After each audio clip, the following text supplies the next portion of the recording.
यदि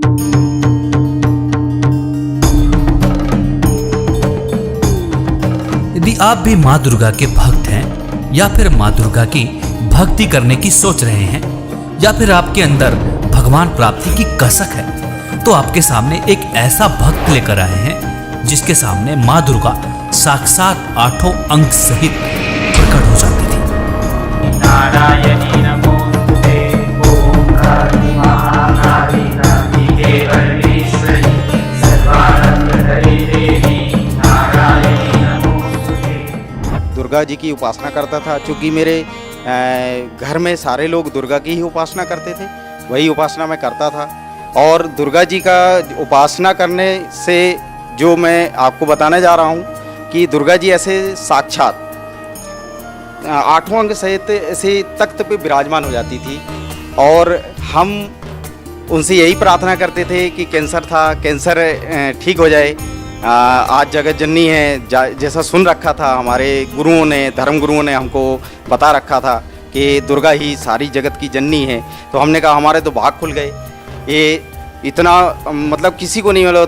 तपस्या करते हज़ारों वर्ष तपस्या करने के बाद जो प्राप्त नहीं होता वो मैं इन आंखों से देख पा रहा हूँ। मेरे तो भगवान मिल गया, मेरा मोक्ष हो गया, सारी चीज़, और तो मेरे रोग दूर हो जाएंगे, पत्नी के सारा हो जाएगा। लेकिन भगत जी क्या बताऊँ कि वो यही कहती रही ठीक हो जाएगी। वो दूसरे दिन मेरी पत्नी की मृत्यु हो गई। मेरे जीवन में इतने कहर टूटे कि 26 साल की उम्र में मेरी पत्नी की मृत्यु हो गई कैंसर से। जब इस भक्त को माँ दुर्गा की इतनी भक्ति करने के बावजूद भी पत्नी की मृत्यु हो गई, फिर इसे भगवान प्राप्ति की चाह बनी। भक्त ने भगवान प्राप्ति की चाह में अपनी गर्दन तक काट डाली। अब देखना यह है कि क्या भक्त को भगवान मिला या नहीं। आइए आपको सुनवाते हैं द ट्रू स्टोरी पर इसकी सच्ची कहानी। मृत्यु हो जाने के बाद मैं सारी रात सोया नहीं। मैं ये सोच रहा था कि इस दुनिया को मैं बताऊंगा, कोई यकीन नहीं करेगा कि ये दुर्गा साक्षात देख रहा था। और इसके बाद भी इसके ऐसे हाल हो गए कि पत्नी मर गई, कैंसर से मर गई। मैंने क्या किया, सुन रखा था जैसे धर्मगुरु ने कि भाई मरने के बाद भगवान मिलता है, मरने के बाद भगवान मिलता है। तो मैंने फैसला कर लिया सुबह मैं अपने आप को मार दूंगा और इसके बाद सफ़र करूंगा कि भगवान है कहाँ। जीते जी भगवान तो मैंने देखा, वो मेरे जीवन के कहर नहीं अलग कर सका। कोई मेरे जीवन में कहीं पे भी सुख और शांति नहीं प्राप्त हुई। ऐसा करके मैंने अपने आप का ये गला काट दिया। ये गला काट दिया। गला काटने के बाद जो है मैं 3 दिन जो है मरा हुआ था। दुर्गा जी के ऐसी चेहरा मेरे सामने होता था। मुझे जो है जितने भी काल के जो दूत हैं लेने आते हैं वो ले जा नहीं पाए। मैंने बोला भगवान मरने भी नहीं दे रहा, मिलता भी नहीं है, कहाँ जाऊँ, कैसे पाऊँ।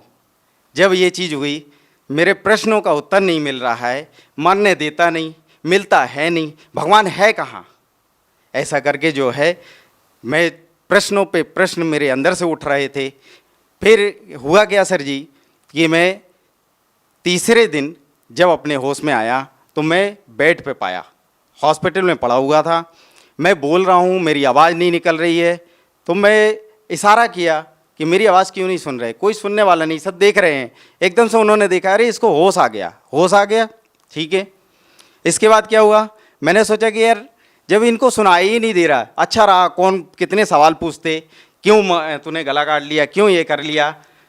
मैंने बोला अच्छा रहा, चल एक काम तो अच्छा किया मेरे जीवन में, कम से कम बोलने का जो था वो बंद कर दिया।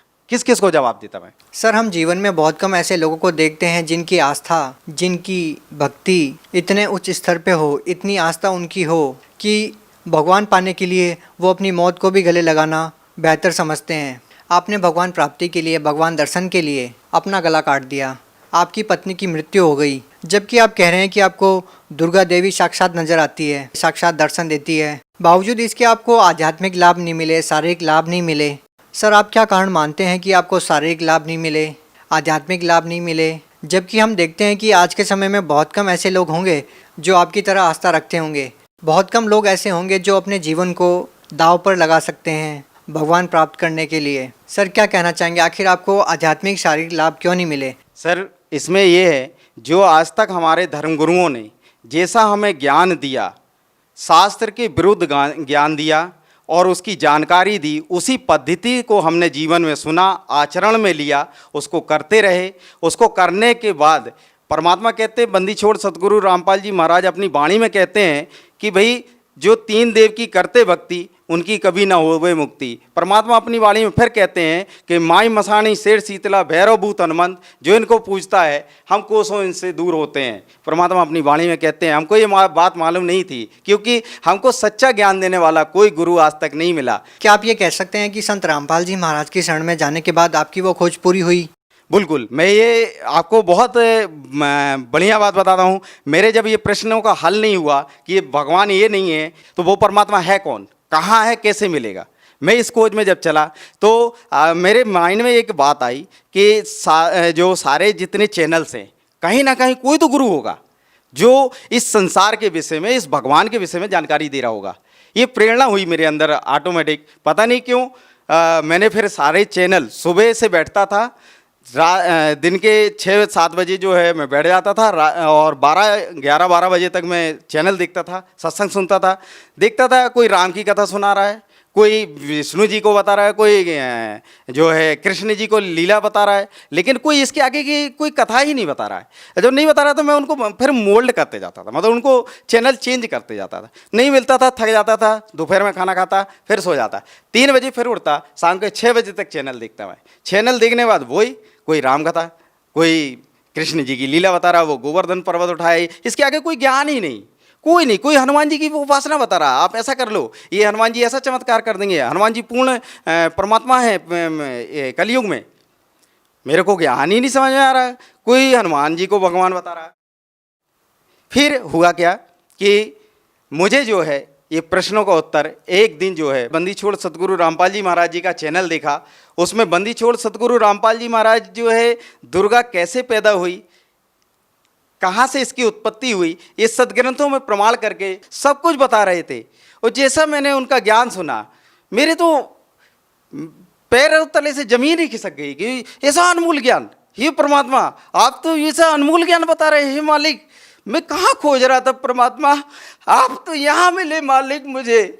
मैं तो कहाँ कहाँ ढूंढा, गला काट दिया परमात्मा। आपको तो ढूंढते ढूंढते मालिक आपने मुझे ऐसे ऐसे दर्शन दिए। हे परमात्मा मुझे शरण में ले लो मालिक, मेरा तो सब कुछ बर्बाद हो गया है। यहाँ दुनिया झूठ झूठ बोल बोल के और सबको बरगला रखी है, इनको सब मूर्ख बना रखा है, अपनी दुकानें चला रहे मालिक। ऐसा ज्ञान आपने जो निचोड़ करके सदग्रंथों में दिखा दिया। मैं तो ढूंढ रहा था परमात्मा, किसी ने आज तक, मैं बताऊं आपसे सर जी, किसी ने आज तक सदग्रंथों को खोल के नहीं दिखाया कि देवी भगवत गीता में क्या लिखा है, गीता में क्या लिखा है, वेदों में क्या लिखा है, कुरान शरीफ में क्या लिखा है, पवित्र गुरु ग्रंथ में क्या लिखा है, पवित्र बाइबल में क्या लिखा है। गुरु ग्रंथ में भी परमात्मा का नाम लिखा है। 721 वाणी में भगवान अपनी वाणी में कहते हैं, एक अर्ज गुप्तम पेश तू कौन करतार, हक्का कबीर करीन तू बे परवरदिगार। वो मालिक का नाम बता रहे गुरु ग्रंथ साहिब में। सर आपकी बातों को सुनकर निसंदेह हर कोई विश्वास कर सकता है कि आपको संत रामपाल जी महाराज से नाम दीक्षा लेने के बाद परमात्म तत्व का ज्ञान हुआ। परमात्मा कौन है, कहाँ है, कैसे हैं। हम आपसे ये पूछना चाहते हैं कि संत रामपाल जी महाराज से नाम दीक्षा लेने के बाद आपको क्या लाभ मिले? बंदी छोड़ सतगुरु रामपाल जी भगवान जी से दीक्षा लेने के बाद मुझे, मेरे शरीर में, बचपन में मैं पेड़ से गिर गया था, मेरे रीढ़ की हड्डी में बहुत तकलीफ रहती थी, वो ठीक नहीं होती थी। वो परमात्मा बंदी छोड़ सतगुरु रामपाल जी महाराज जी से दीक्षा लेने के बाद 90 ही दिन में वो जो काफ़ी साल का दर्द था, जो डॉक्टर ठीक नहीं कर पाए, जो कोई संत ठीक नहीं कर पाया, कोई झाड़ा लगाने वाला ठीक नहीं कर पाया, वो परमात्मा की सतभक्ति करने से वो ठीक हो गया। सर जी ये कहना चाहता हूँ कि जिन पूजाओं को पहले मैं करता था उनमें मेरे को जो एक गंदी लत थी, जो कोई नहीं जानता था मेरे परिवार में, मैं शराब भी पीता था, बीड़ी सिगरेट भी पीता था और गांजा भी पीता था। और मेरे घर के, मेरे परिवार के कोई नहीं जानते थे कि ये नशा ये करता है। उन पूजाओं को करते करते मेरे को ऐसी नशा की लत लग गई थी कि मैं 5-5 लीटर शराब तक पी जाता था, लेकिन वो कोई जान नहीं पाता था, कोई पता नहीं कर पाता था। मैं आपसे बतलाऊं कि मैं बयान नहीं कर सकता हूं शब्दों में, ऐसी हालत को मैं प्राप्त हो गया था। ऐसा नास्तिक होने जा रहा था कि भगवान इस दुनिया में है ही नहीं। आज जो भगवान पाने की प्रक्रिया जो बता रखी है, उससे भगवान मिला वो लाभ नहीं मिले भगवान वाले, क्योंकि भगवान के लाभ सुन रखा है कि भगवान तो करुणा का सागर है, दया का सागर है। वो कुछ भी मेरे जीवन में नहीं कि ऐसा घटित हुआ। मेरे 26 साल। सर आप इतना नशा करते थे, आप नास्तिकता की कगार पे पहुंच चुके थे, सर आपका नशा कैसे छूटा फिर? बंदी छोड़ सदगुरु रामपाल जी महाराज जी की शरण में जाने के बाद मैं सर जी आपसे बताऊं, मेरा नशा 1 सेकेंड में ही छूट गया। वो जो लत थी, मुझे इच्छा ही नहीं हुई परमात्मा की शरण में जाने के बाद। सर अब आपको कितने वर्ष हो गए हैं कि आपने नशा नहीं किया? मैं जब से 26/1/2014 को मैंने परमात्मा बंदी छोड़ सदगुरु रामपाल जी की शरण में गया, उस तारीख से वो सारे नशे छूट गए एक ही पल में। सर हम आपसे एक और बात पूछना चाहेंगे, कहीं ना कहीं संत रामपाल जी महाराज के जो अनुयायी हैं उनके निशाने पर ज़्यादातर हिंदू देवी देवता ही रहते हैं, क्योंकि वो कहते हैं कि उनको देवी देवताओं के पूजने से कोई लाभ नहीं मिला। हम आपसे ये प्रश्न पूछना चाहेंगे कि कहीं संत रामपाल जी महाराज हिंदू धर्म के खिलाफ कोई साजिश तो नहीं रच रहे? आखिर संत रामपाल जी महाराज किस धर्म को श्रेष्ठ मानते हैं? ये गलत है। बंदी छोड़ सदगुरु रामपाल जी महाराज जी ने किसी भी प्रकार से किसी भी धर्म के प्रति कोई साजिश नहीं रच रखी है। परमात्मा बंदी छोड़ सदगुरु रामपाल जी महाराज जी ने, क्योंकि उनका एक स्लोगन ही है एक कि जीव हमारी जाति है, मानव धर्म हमारा, हिंदू मुस्लिम सिख ईसाई धर्म नहीं कोई न्यारा। सर यहाँ पे हम एक और बात पूछना चाहेंगे कि क्या सारे ही गलत साधनाएं केवल हिंदू धर्म में हैं? मुस्लिम धर्म के बारे में आप कुछ नहीं कहते हैं? आज बहुत सारे धर्मगुरु हैं। मुस्लिम धर्मगुरु में मैंने एक नाम सुन रखा था जाकिर नाइक का। उन्होंने बहुत खुला चैलेंज किया था कि आज इस संसार में कोई भी गुरु हों दो, कोई भी महात्मा हों दो, कोई भी शंकराचार्य हों दो, मैं उससे डिबेट करना चाहता हूं, मैं डिबेट करने के लिए इच्छुक हूं। बंदी छोड़ सदगुरु रामपाल जी महाराज जी ने बहुत उनको इनविटेशन दिया कि आप हमारे से ज्ञान चर्चा करें, उसका सारा खर्चा भी हम देंगे। अगर आप बहन नहीं कर सकते, वो साधना चैनल के माध्यम से आप अपना चर्चा करने के लिए आ सकते हैं। आपका स्वागत है। बंदी छोड़ सदगुरु रामपाल जी महाराज जी का ज्ञान ऐसा है कि इस दुनिया में उसका कोई सानी नहीं है। सर अंतिम प्रश्न आपसे पूछना चाहेंगे कि एक ऐसा धर्मगुरु, एक ऐसा संत जो आपको आध्यात्मिक ज्ञान देते हैं, जो आपको शारीरिक लाभ देते हैं, आपको मानसिक लाभ देते हैं, वो संत आज जेल में है। सर क्या कहना चाहेंगे इस बारे में?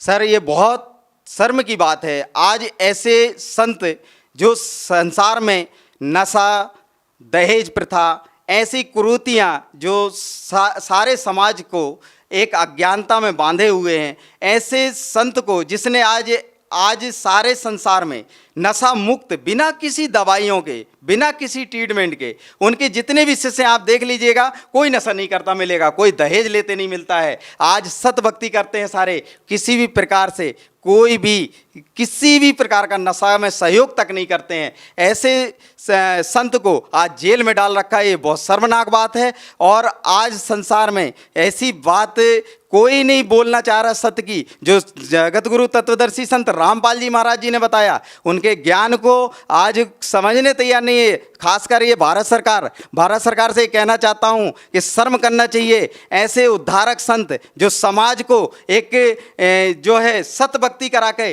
और उद्धार कराना चाह रहा है, ऐसे समाज का निर्माण, ऐसे स्वच्छ समाज का निर्माण कि आज भाईचारा, अमन, चैन, सुख, शांति सब कुछ आ रहा है। जितने भी जगत गुरु तत्वदर्शी संत रामपाल जी महाराज जी के शिष्य हैं, आज आप उनसे मिलके देख लीजिए, कोई नशे में सहयोग नहीं करते, किसी प्रकार की कोई कुरीतियों को नहीं मानते। आज ऐसे संत को जेल में डाल रखा है, कोई सुनने वाला नहीं है।